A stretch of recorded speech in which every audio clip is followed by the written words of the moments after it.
Alright, so now for the draws, what they're doing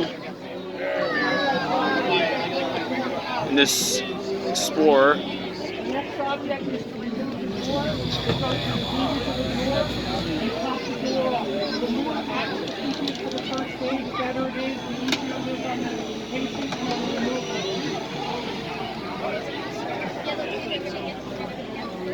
Next thing you're going to see entering is what they call the hose cutter. That's a tool that will actually cut the door hinges. You'll hear and see the pop of the door. We'll remove the door out of the way.